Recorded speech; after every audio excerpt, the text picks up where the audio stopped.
The Wyoming wind howled across the barren plains like the devil's own breath, carrying with it the scent of dried sage and something far more sinister. 6-year-old Clara Thatcher stood barefoot in the swirling sand, her small voice cracking as she screamed into the merciless afternoon sun. Her tiny finger pointed desperately at a shallow grave carved into the hardpan earth where something that made her stomach twist with terror lay partially buried. Help her. Please, somebody help her. Clara's words were swallowed by the wind, but her horror remained crystal clear. In that grave, buried up to her chest with coarse earth packed around her arms and legs, lay her mother Eleanor. The woman's head lolled to one side, unconscious, her dark hair matted with blood and grit. Her breathing came in shallow, labored gasps that barely lifted the soil covering her torso. The sun beat down ruthlessly, and flies had already begun to circle the exposed flesh of her face and neck. From behind a cluster of weathered rocks 50 yards away, Bo Granger had been watching the Thatcher ranch through his father's old spyglass when the child's screams reached his ears. The rugged cowboy dropped his surveillance tool and stared in disbelief at the scene unfolding below. His weathered hands gripped his hat as he took in the horrific sight, a woman entombed alive, left to die slowly under the brutal Wyoming sun. "Sweet Jesus," Bo whispered, his voice rough with shock and a familiar rage that he had spent years learning to control. Clara's desperate cries continued to pierce the air as she knelt beside the grave, her small hands clawing uselessly at the packed earth. The sight of the terrified child trying to dig her mother free with her bare fingers sent a cold fury through Bo's veins, the same fury that had once made him legendary among bounty hunters for his ruthless efficiency in bringing down killers. Bo mounted his horse and spurred it down the rocky slope, the animal's hooves striking sparks from the stone as they descended toward a scene that would test every lesson he had learned about controlling the violence that lived in his soul.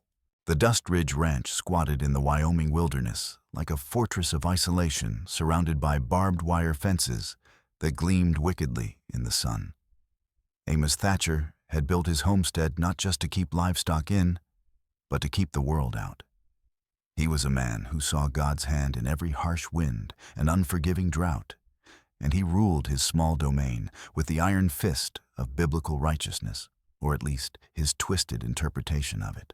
But Amos had not always been the religious fanatic who now terrorized his family. 20 years earlier, he had been a different man, entirely a young farmer in Kansas, with a gentle wife named Mary, and dreams of prosperity on the frontier. Those dreams had died in a single night of horror, when Quantrill's raiders swept through their settlement, burning homes, murdering men, and taking what they pleased from the women they left behind as widows. Amos had returned from town to find his farmhouse in ashes, his pregnant wife's body violated and broken among the ruins. The unborn child, the son he would never know, had died with her. That night, as he knelt beside Mary's grave, Amos Thatcher had made a covenant with a vengeful God. He would never again allow the corruption and violence of the outside world to touch what belonged to him. When he met Eleanor 8 years later, a gentle schoolteacher from Denver seeking adventure on the frontier, Amos saw an opportunity to rebuild what had been stolen from him. But his love had curdled into possession, his protection into imprisonment. Every act of kindness Eleanor showed to strangers reminded him of Mary's trusting nature, of how that trust had led to her destruction. Clara had grown up in this prison of wire and religious fervor, where her father's word was law, and deviation meant swift, brutal punishment. The child understood little of her father's increasingly paranoid ravings, but she understood fear. She had seen what happened when her mother dared to show mercy to a stray dog or shared their meager food with a hungry traveler. Eleanor Thatcher moved through this cheerless environment like a ghost of her former self. At 32, she bore little resemblance to the spirited schoolteacher who had answered Amos's advertisement for a wife. That woman had dreamed of adventure and romance. This woman knew only the weight of constant vigilance and the exhaustion of perpetual fear. Yet despite her husband's best efforts to crush her spirit entirely, Eleanor still possessed a core of human kindness that no amount of brutality could fully extinguish. It flickered in the gentle way she braided Clara's hair each morning, in the soft lullabies she hummed when Amos was away, and in the way her eyes still held traces of the warm teacher who had once believed in the goodness of humanity. This hidden compassion would prove to be both her salvation and her near destruction. The morning sun cast long shadows across the ranch yard when Eleanor spotted the blood trail leading to their fence line. She had come out to draw water from the well when the dark stains in the sand caught her attention. Following the trail with growing alarm, she discovered a man collapsed against the fence posts, his shirt soaked crimson and his breathing shallow. The wounded cowboy was perhaps 25 years old, with sun-darkened skin and calloused hands that spoke of hard frontier life. A bullet had torn through his shoulder, leaving a ragged wound that bled freely onto the ground beneath him. His horse was nowhere to be seen, likely spooked and fled, leaving him stranded and dying under the merciless sun. Eleanor's heart hammered against her ribs as she looked around frantically. Amos had ridden out before dawn to meet with other ranchers about disputed grazing rights, a meeting that could last hours or end in violence, depending on how negotiations went. Every instinct Eleanor possessed screamed at her to help the dying man. She had been raised to believe that human life was sacred, that compassion was not weakness, but the highest calling of the soul. Yet she also knew what Amos would do if he discovered her transgression. The wounded cowboy's eyes fluttered open, fixing on her face with desperate hope. "Water," he whispered, his voice barely audible. "Please, I'm dying." Eleanor looked once more toward the empty road, then made her choice. She ran to the well, drew up a bucket of cool water, and hurried back to the fence. Kneeling beside the wounded man, she lifted his head gently and let him drink, then used her apron to clean his wound as best she could. "What happened to you?" she asked quietly, tearing strips from her petticoat to fashion a crude bandage. "James Calhoun's my name," the cowboy gasped out. "Was investigating land claims. Your husband and others. They caught me snooping where I shouldn't have been." His voice carried a note of something that might have been guilt or regret. "Shot me when I tried to. When the deal went bad." Eleanor's blood turned to ice. "What deal? My husband shot you." James nodded weakly, then pressed something into her palm, a small leather pouch.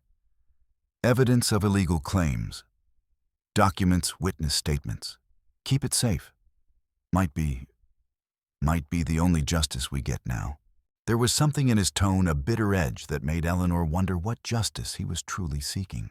But before she could ask more questions, James struggled to his feet, with her help swaying dangerously as waves of pain and dizziness washed over him. "Can't thank you enough, ma'am. You saved my life." He pressed the leather pouch more firmly into her hand. "Hide it well. And whatever you do, don't trust." His words were cut off as he collapsed again, unconscious from blood loss. Eleanor quickly hid the pouch beneath a loose stone at the base of the well, then dragged James into the brush where he would be hidden from casual view. She had no way of knowing if he would survive, but she had done what she could. She was hanging her blood-stained apron on the wash line when she heard the sound of hoofbeats approaching from the east. Her heart hammered against her ribs as she recognized the particular rhythm of her husband's horse, steady and purposeful, like the man himself. Amos dismounted in the ranch yard with the controlled movements of a predator, his cold gray eyes taking in every detail of the scene before him.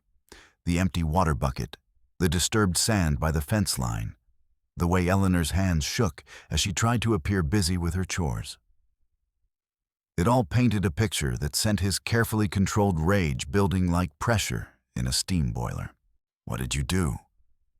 His voice was deadly quiet, more terrifying than if he had shouted. Eleanor forced herself to meet his gaze, though every instinct told her to run. "Nothing, Amos. I was just doing the washing." "Don't lie to me, woman." Amos stepped closer, his presence filling her with the familiar paralysis of trapped prey. "I can smell deception on you like cheap perfume." What stranger did you comfort? What corruption did you welcome into our sanctuary? The blow came so fast, she never saw it coming. Amos's open hand cracked across her face with enough force to send her stumbling backward, the taste of blood filling her mouth as she bit her tongue. I helped a wounded man, Eleanor said, finding courage in her maternal instincts as Clara appeared in the doorway. He was dying by our fence. I gave him water and bandaged his wound. It was the Christian thing to do. Not Christian duty. Amos roared, his voice echoing across the empty plains. Your only duty is to me, to our family, not to some worthless drifter who brought his corruption to our door. The beating that followed was methodical and brutal, each blow accompanied by twisted quotations from Scripture that Amos used to justify his violence. When Eleanor finally collapsed unconscious in the sand, her dress torn and bloody, Amos stepped back, with the satisfied expression of a man who had performed an unpleasant but necessary duty. But his punishment was far from complete. Clara. He called to his cowering daughter, his voice now eerily calm. Fetch me the shovel from the barn. Your mother needs to learn what happens to those who defy the Lord's commandments. Clara's legs felt like water as she stumbled toward the barn, her entire body shaking with terror and confusion. The shovel felt impossibly heavy in her small hands as she dragged it across the hard-packed earth of the ranch yard, each scraping sound echoing in the vast silence of the Wyoming plains. Amos had already chosen his spot, a patch of ground near the well, where years of spillage had softened the normally concrete-hard soil. He took the shovel from Clara's trembling fingers and began to dig with methodical precision, each thrust of the blade measured and purposeful. The Lord demands justice for those who transgress his laws. Amos said, his voice carrying the hypnotic cadence of a sermon as he worked. When a wife betrays her husband's trust, when she welcomes strangers and their corruption into our sanctified home, she must face the consequences of her rebellion. Clara pressed herself against the fence, her young mind struggling to comprehend the horror she was witnessing. The hole her father was digging was not deep enough for a person to stand in, but it was wide enough for someone to lie down and deep enough to trap anyone who lacked the strength to climb out. Eleanor began to regain consciousness as her husband put the finishing touches on his grim work. She lifted her head, groggily, blood still trickling from her mouth, and tried to focus on the scene before her. When she saw the freshly excavated grave and her husband standing over it with soil-stained hands, understanding dawned in her eyes like the first light of a terrible day. "Amos, please," she whispered, trying to crawl backward on hands and knees. "I have a daughter. Clara needs her mother. She needs a mother who understands obedience." Amos replied with cold finality. He seized Eleanor by her hair, dragging her toward the hole despite her weak struggles. The Bible teaches us that rebellion is as the sin of witchcraft, Eleanor, and we both know how witches must be dealt with. Eleanor's screams echoed across the empty landscape as Amos forced her into the shallow grave. She was too weakened from the beating to offer effective resistance, and her husband's superior strength made escape impossible. He positioned her carefully in the excavation, then began the methodical process of covering her with the displaced earth. Each shovelful of soil landed with a soft thud that seemed to Clara like the sound of her world ending. Her mother's legs disappeared first, then her torso, until only Eleanor's head and shoulders remained visible above the surface. The weight of the packed earth pressed against her ribs, making each breath a struggle, while her arms were pinned helplessly at her sides. "You'll have time to contemplate your sins," Amos said, surveying his handiwork with cold satisfaction.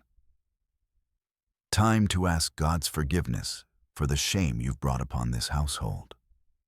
As consciousness faded in and out, Eleanor found herself thinking not of prayer or repentance, but of rage, a white-hot fury that burned brighter with each labored breath. She thought of Clara watching this horror of the wounded man she had tried to save, of all the years she had submitted to Amos's twisted will. The anger gave her strength, kept her conscious, when her body wanted to surrender to the darkness. Amos mounted his horse, adjusting his hat with the casual air of a man who had completed an unpleasant but necessary chore. "I have business in town that requires my immediate attention," he announced. "Stay inside until I return, Clara, and pray that God will show mercy to your mother's soul." He spurred his horse and rode away in a cloud of dust, leaving behind a dying woman, a traumatized child, and silence that seemed to stretch across the entire territory. Clara knelt beside the grave, her small hands clawing desperately at the packed earth around her mother's trapped form. But the soil was too heavy, too tightly compressed for her child's strength to make any meaningful difference. "Mama," Clara whispered, tears streaming down her dirt-stained cheeks. "I don't know what to do." Eleanor's lips moved in response, but her voice was so weak that Clara had to lean close to hear the words. "Run, baby. Find help. Find someone who can—" But her sentence trailed off as unconsciousness claimed her again, leaving Clara alone with her terror and the impossible task of saving her mother's life. Desperation drove Clara to an act of courage that would have been unthinkable under normal circumstances. She squeezed through a gap in the barbed wire fence, a space too small for an adult, but just wide enough for a determined child, and ran toward the ridge that overlooked their property. The climb was treacherous for a 6-year-old, made worse by her tears and the panic that made her stumble over loose stones. But Clara pressed onward, driven by the image of her mother's pale face and the sound of her labored breathing. At the summit, she noticed him, a man crouched behind a cluster of weathered boulders, peering down at their ranch through a small brass telescope. Clara's first instinct was to run, but the image of her mother trapped in that terrible grave overrode her fear. "Mister, please." Clara gasped, tugging at Beau's sleeve with desperate urgency. "You have to help my mama. Papa buried her in the ground, and she's dying." Beau Granger looked up in surprise as the small girl emerged from behind the rocks, her dress torn and her face streaked with tears and grime. He had been maintaining surveillance of the Thatcher Ranch for 3 days, wrestling with his own demons as he prepared to confront Amos about what had happened to his brother James. But seeing Clara's desperation triggered memories that Beau had spent years trying to suppress. Memories of another child, a 10-year-old boy named Samuel, who had witnessed his parents' murder by claim jumpers. Beau had been tracking those killers, had found the boy hiding in the ruins of his family's cabin. But instead of comforting the traumatized child, Beau had left him with neighbors and continued his pursuit, driven by a cold fury that demanded immediate vengeance. 3 days later, Beau had caught up with the killers and executed them all without trial or mercy. When he returned to collect young Samuel, he found the boy had hanged himself in his grief and abandonment. That night, Beau Granger learned that justice without compassion was not justice at all. It was just another form of murder. "Your papa buried your mama." Beau asked, his voice carefully controlled, despite the rage building in his chest. "Tell me exactly what happened, child." Clara's story poured out in a torrent of words between sobs, how her mother had helped a wounded man by the fence, how her father had beaten Eleanor unconscious, how he had dug a grave and trapped her mother in the earth before riding away. The hurt man had dark hair and a bleeding shoulder. Clara added, her voice breaking with exhaustion and fear. "Mama bandaged him up and gave him water, but Papa got so angry." Beau's blood turned to ice as the pieces fell into place. James had been in this area for weeks, supposedly investigating illegal land claims. But Beau knew his brother well enough to recognize the signs of a more personal agenda. James had always been drawn to schemes that promised easy money, and his recent letters had been suspiciously vague about his activities. "Listen to me, Clara." Beau said, his voice gentle despite the fury burning in his eyes. "That wounded man was my brother James. Your mama saved his life by helping him, and now I'm going to save hers. But I need you to be very brave and do exactly what I tell you." Beau lifted the child and settled her in front of him on his saddle, then spurred his horse down the treacherous slope toward the ranch. As they rode, he found himself wondering what James had really been doing at the Thatcher Ranch, and what kind of deal had gone badly enough to get him shot. They reached the ranch yard just as Eleanor's eyes fluttered open for what might have been the last time. Clara leapt down from the horse and ran to her mother's side, while Beau dismounted and surveyed the horrific scene with the practiced eye of a man who had seen much violence in his life. Eleanor was buried to her chest in tightly packed soil and gravel, conscious, but clearly weakening from blood loss, dehydration, and the crushing weight of the earth that trapped her arms and compressed her ribcage. Her lips were cracked and bleeding, her skin pale despite the harsh sun. "Ma'am, my name is Beau Granger," he said, dropping to his knees beside the grave and beginning to scoop away soil with his bare hands. "Your daughter found me and told me what happened. I'm here to get you out of this nightmare." Eleanor's eyes struggled to focus on his face. "The wounded man, James, is he alive thanks to your courage?" Beau replied, working frantically to clear earth away from her trapped arms. "James Calhoun is my younger brother, and what you did for him makes you family in my book." As Beau worked to excavate Eleanor from her earthen prison, she found strength in her growing fury. The rage that had sustained her consciousness now focused into something harder and more dangerous. She would survive this. She would see Amos pay for what he had done. The earth was packed harder than Beau had expected, compressed by Amos's methodical shoveling. Each handful of soil he cleared away revealed more underneath, and he could see that Eleanor was growing weaker with each passing minute. "Clara, bring me that bucket from the well," Beau instructed, "and see if there's any tools in the barn I can use." The little girl ran to follow his instructions, while Beau continued clawing at the packed earth, with his fingers ignoring the pain as his nails broke and his knuckles began to bleed. Time was running short. He could tell from Eleanor's increasingly labored breathing that the compression of her ribcage was making it difficult for her lungs to expand properly. Clara returned with the bucket and a rusted trowel she had found hanging on the barn wall. Beau used the small tool to break up the compressed soil, then scooped it away with his hands, gradually exposing more of Eleanor's trapped torso. "Stay with me, ma'am," Beau urged as Eleanor's eyes began to drift closed. "Your daughter needs you to fight." The mention of Clara seemed to give Eleanor renewed strength. Her eyes opened again with fierce determination. "The leather pouch," she whispered. "James gave me evidence. Hid it under the stone by the well." Beau's heart raced as he understood the implications.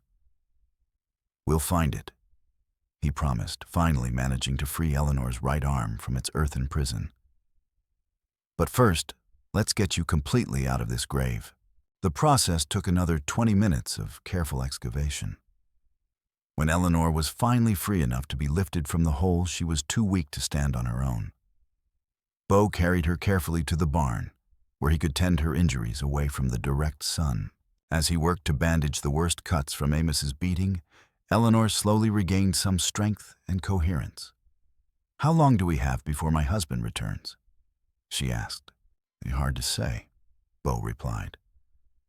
"But we need to be ready for him, and we need to talk about that evidence James gave you." Eleanor directed him to the hiding place beneath the stone. Beau retrieved the leather pouch and examined its contents with growing unease. The documents were damning property deeds with forged signatures, witness statements from intimidated homesteaders, detailed maps showing disputed territories. But there was something else, something that made Beau's blood run cold. Hidden among the legal papers was a contract written in James's own hand, agreeing to gather evidence against the land fraud conspiracy in exchange for a substantial payment. But the contract wasn't with federal marshals or territorial authorities. It was with a rival group of land speculators who wanted to eliminate Amos's competition. "My God," Beau whispered as the truth became clear. James wasn't investigating the land frauds to stop them.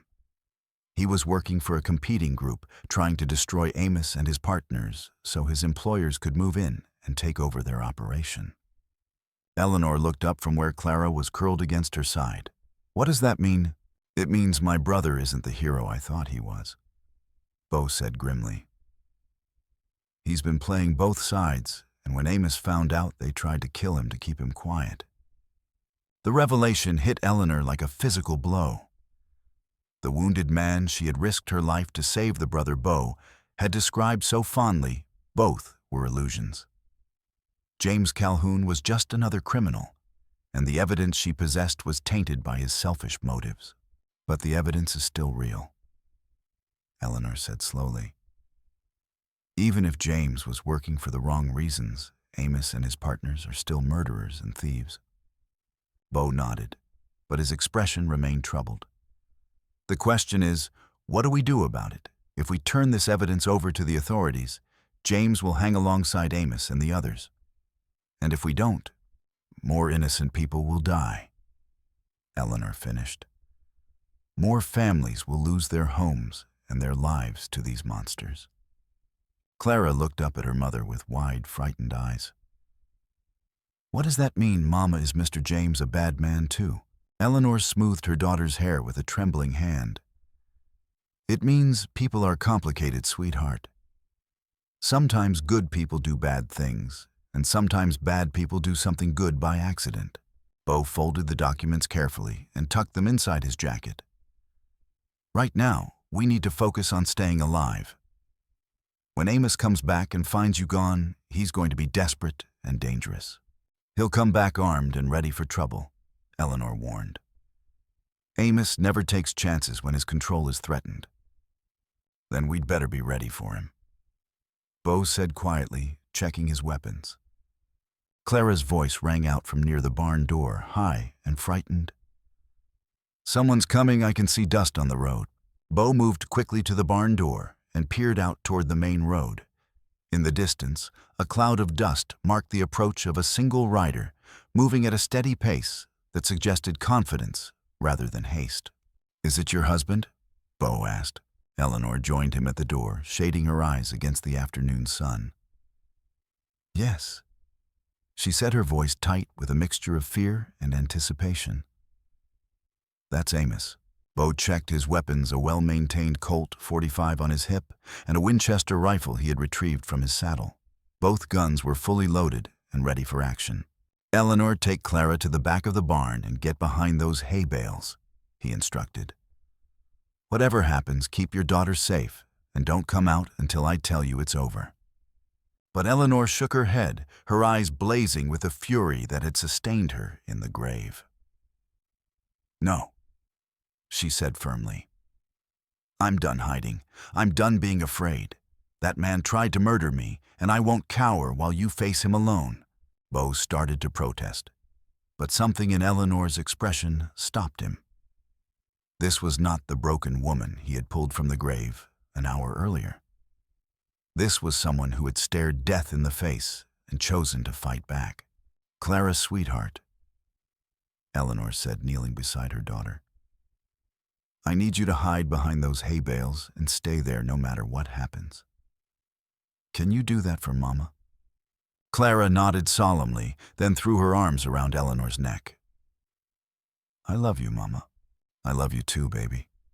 More than anything in the world. As Clara reluctantly made her way to the back of the barn, Eleanor turned to Bo. What's the plan? Bo studied her face, seeing the determination there. Amos knows this ranch better than we do. He'll use that advantage against us. But he also has one weakness, his arrogance. He thinks he's untouchable in his own domain. The sound of hoofbeats grew steadily louder, accompanied by the jingle of spurs and tack that announced Amos Thatcher's return to his domain of blood and deception.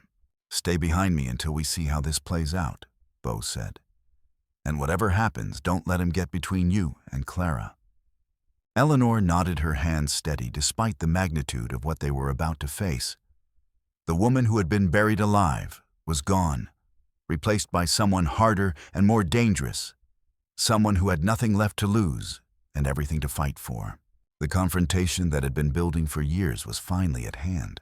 Amos dismounted his horse with the confident swagger of a man returning to his own kingdom. But his expression changed rapidly when he saw the empty grave and the obvious signs of rescue. His cold gray eyes swept the ranch yard with predatory intensity, taking in every detail that spoke of interference and challenge to his absolute authority. Eleanor. His voice boomed across the property with the commanding tone he had used to cow his family for years. Show yourself, woman, and bring whoever dared to defy God's judgment. Bo stepped out of the barn, slowly, his hand resting casually on the grip of his Colt, but not yet drawing the weapon. Eleanor emerged behind him, standing straighter than she had in years. Amos's face cycled through a series of expressions as he processed the scene before him, surprise at seeing Eleanor alive and mobile recognition as he identified Bo from wanted posters, and finally cold rage as he understood that his carefully constructed world was under direct assault. Bo Granger. Amos said, his voice dripping with contempt. I should have known a Granger would be involved in this corruption. Come to finish what your thieving brother started, have you? I came looking for James. Bo replied evenly. Imagine my surprise when I found you trying to murder your wife for showing mercy to a wounded man. That woman defied God's law and my rightful authority. Amos snarled, his hand moving toward the rifle in his saddle holster. She brought corruption into our sanctified home. Her punishment was both justified and necessary. Justified. Eleanor stepped forward, her voice carrying a strength that surprised them all. You buried me alive for giving water to a dying man. That's not justice, that's the work of a madman. Amos's eyes flicked between Bo and Eleanor, calculation replacing rage in his expression. You think you understand what happened here? You know nothing of the forces at work of the enemies who seek to destroy everything I've built. Bo pulled the leather pouch from his jacket, watching Amos's face carefully. You mean enemies like my brother James? The man you shot for trying to double-cross you? Amos's reaction confirmed Bo's suspicions. The older man's face went pale, then flushed with fury. Your brother was a liar and a thief. He promised to help us eliminate our competitors, then tried to sell us out to federal marshals for a bigger payday. So you tried to kill him, Bo said quietly. I protected what was mine, Amos replied, as any man would, as any man should. Eleanor's voice cut through their exchange like a blade. And what about Samuel Morrison? What about all the other innocent people you murdered for their land? Amos whirled to face his wife, his facade of righteous authority cracking like ice under spring's sun. Morrison was weak. All of them were weak. The strong take what they need to survive. That's God's law. That's not God's law. Eleanor said, her voice rising with years of suppressed fury. That's the law of animals, of monsters. The words hit Amos harder than any physical blow could have. His wife's complete rejection of his authority delivered in front of a stranger shattered his fundamental understanding of his place in the world. Monsters, he whispered, then louder. I carved civilization from this wilderness. I protected my family from corruption and violence. Everything I did was to keep us pure, to keep us safe. You made us prisoners. Eleanor shot back. You turned our home into a hell of fear and brutality. You're not our protector, you're our jailer. Amos looked around desperately, taking in the positioning of his enemies and calculating his options. Bo stood between him and the barn, blocking any chance of using Clara as a hostage. The evidence would convict him and his partners, leading to certain execution. His only chance lay in eliminating the witnesses. My choice is clear. Amos said, his voice dropping to that terrible whisper that had terrorized his family for years. I'll not let you destroy what God has granted me. His hand moved toward his pistol with sudden, desperate speed. Bo's warning shot took the hat clean off Amos's head, the bullet passing so close that it singed his graying hair. Last chance to surrender, Bo said calmly. But Amos was beyond reason now, driven by the collapse of his worldview and the prospect of losing everything he had claimed in God's name. He threw himself sideways toward his horse, using the animal as cover, while he clawed for his rifle. "Get down!" Bo shouted, but Eleanor was already moving not to cover, but toward a pitchfork leaning against the barn wall. Amos's first shot splintered wood near Bo's head as the gunfighter rolled behind a water trough. The battle for Dust Ridge Ranch had begun, and it would be fought with the desperate intensity of people who had nothing left to lose. The gunfight erupted with sudden violence, shattering the afternoon silence with the crack of rifles and the whine of ricocheting bullets. Amos had positioned himself behind his horse, using the animal's bulk as a shield while he worked the lever action of his Winchester.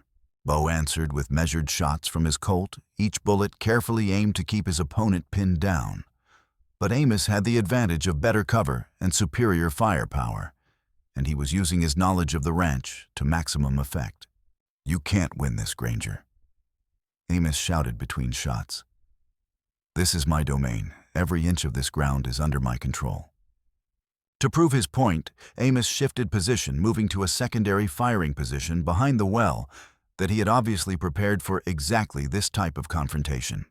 His shots drove Bo deeper into cover, forcing the gunfighter to reassess his tactical situation. In the barn, Clara huddled behind the hay bales, her small body shaking with each gunshot that echoed across the property.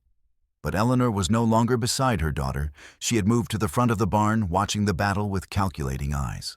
Eleanor knew this ranch better than Bo did. She knew where Amos kept his extra ammunition, knew the blind spots in his defensive positions, knew the weaknesses in his seemingly impregnable setup.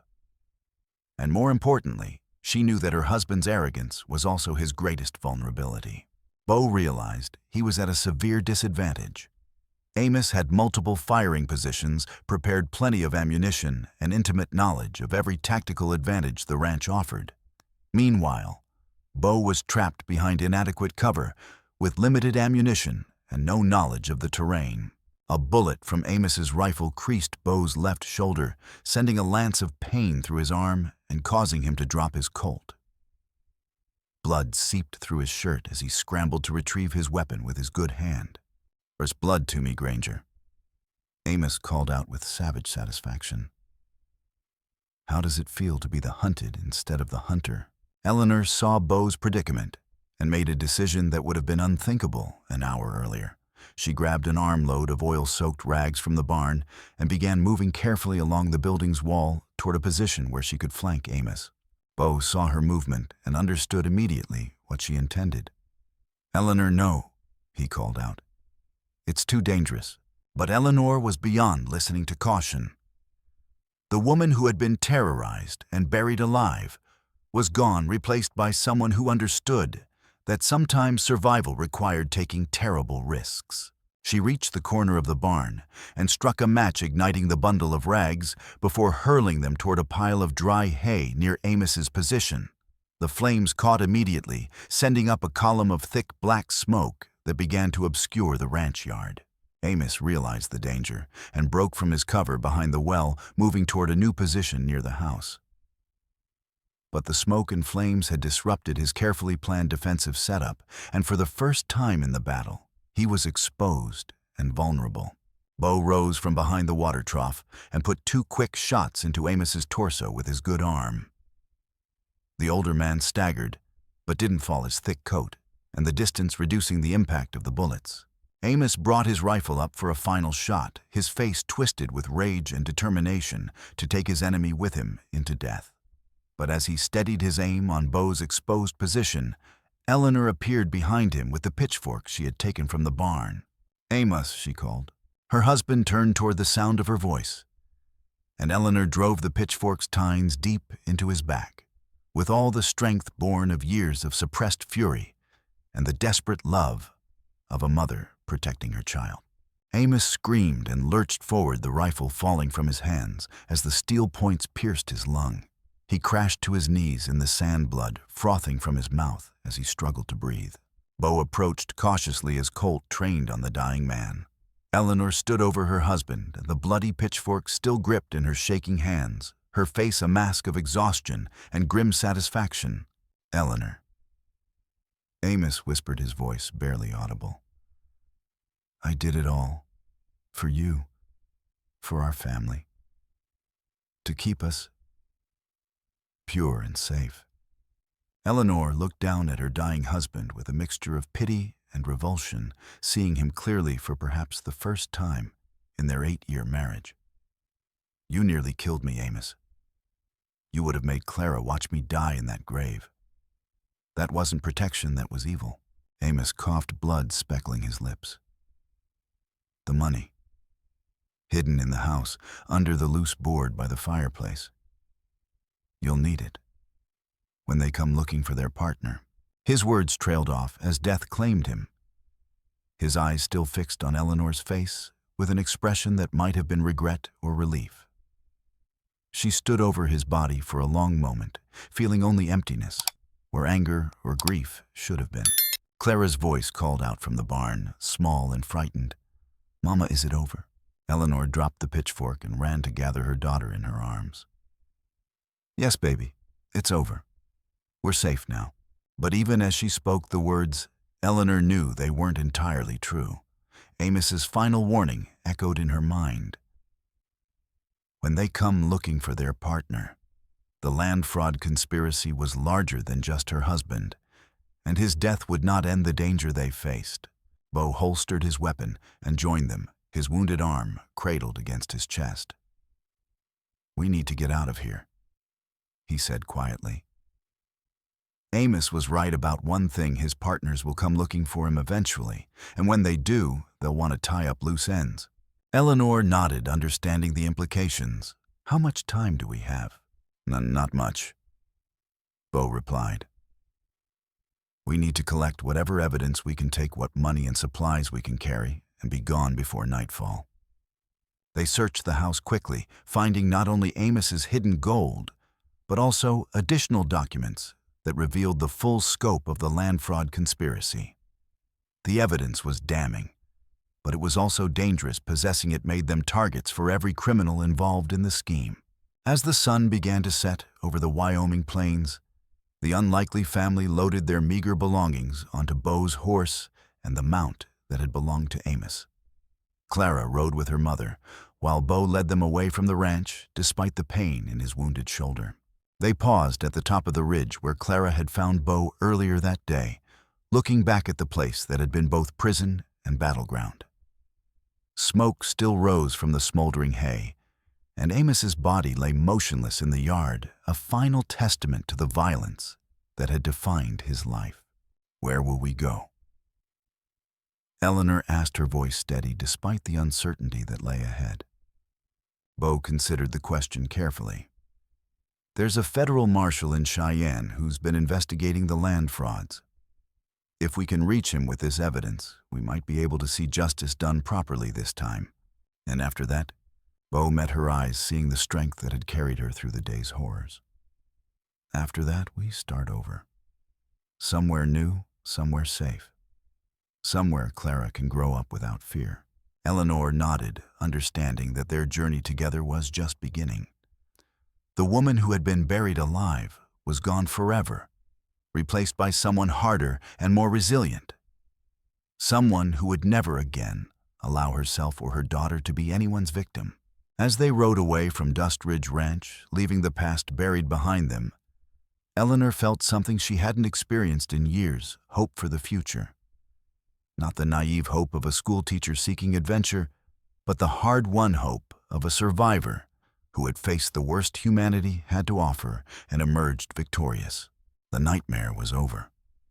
Their new life, uncertain but free, was just beginning. Behind them, the Wyoming wind began to cover Amos Thatcher's body with the same sand and grit that had once trapped his wife in a living grave. By morning, there would be little trace of the man who had tried to bury love and mercy beneath his twisted vision of righteousness. But Eleanor and Clara and Bo rode on, carrying with them the evidence that would bring justice to a territory plagued by corruption, and the knowledge that sometimes salvation came from the most unexpected places, from a wounded stranger's desperate need for water, from a child's courage in seeking help, and from the terrible strength that love could provide when everything else was stripped away.